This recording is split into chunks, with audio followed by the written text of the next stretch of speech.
Hi everybody, welcome to my throwing demonstration on how to make a tumbler. So a tumbler is like a mug. It's a vessel that is taller and more elongated with usually a tapered foot where it kind of sets in a little bit. It is usually for a cold drink. For a glass that usually sweats when the ice starts to melt, you want to make sure that it is a form that you can grip around with your hand. So let's get started on that demonstration. So to start off with, have your wheel set up as usual.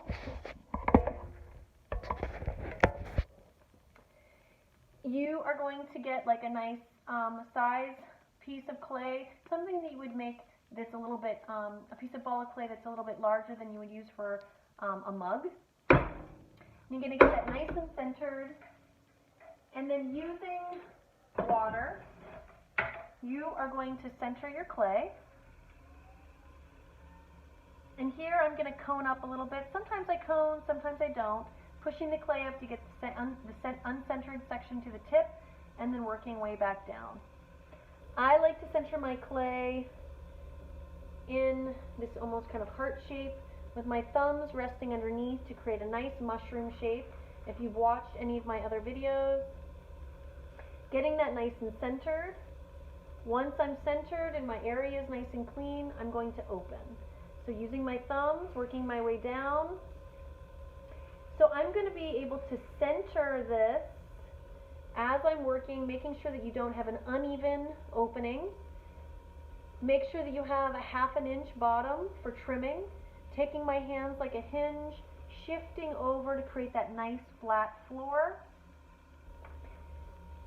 I've got my opening, and now I'm going to compress the bottom just to get that nice and compressed to avoid S-cracks.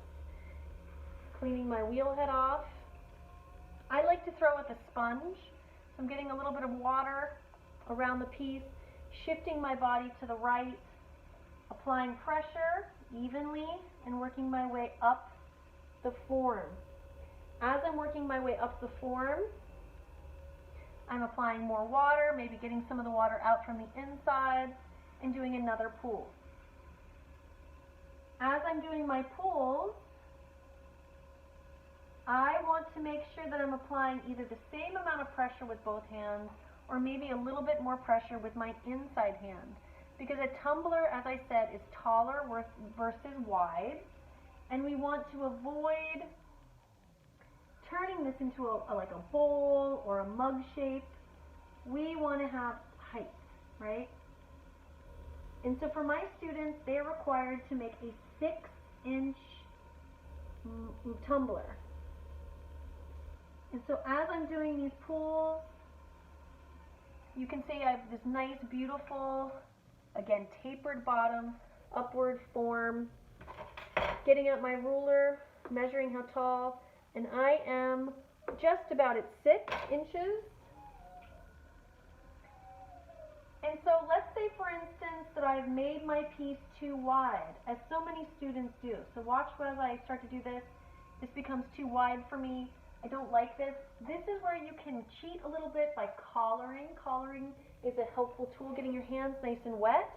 Working from the bottom, I'm going to apply pressure slowly but surely into the shape to bring it back in. You can see how that I'm doing this with my hands. And so there's some really great things that you benefit from collaring. One, you can bring your forms back in, and you can also gain height, right? So right now I've definitely made it to my 6 inches, but my disadvantage is now that with collaring I have an uneven rim. So going in with my needle tool, and my least dominant hand is like a pointer, I'm going to pinch along the edge of the rim and cut away with my right hand this little ring of clay. And then I'm going to finish off this piece. Of course, we never leave a cut rim to drink from. You want an inviting lip to drink from with your pot. And so from here, I'm going to apply pressure and do one more pull to get this a little bit more desirable in shape. Again, using my wooden rib to deal with the exterior profile undercutting, creating that beautiful tapered shape that I want. And then voila, I'm done. And then undercutting,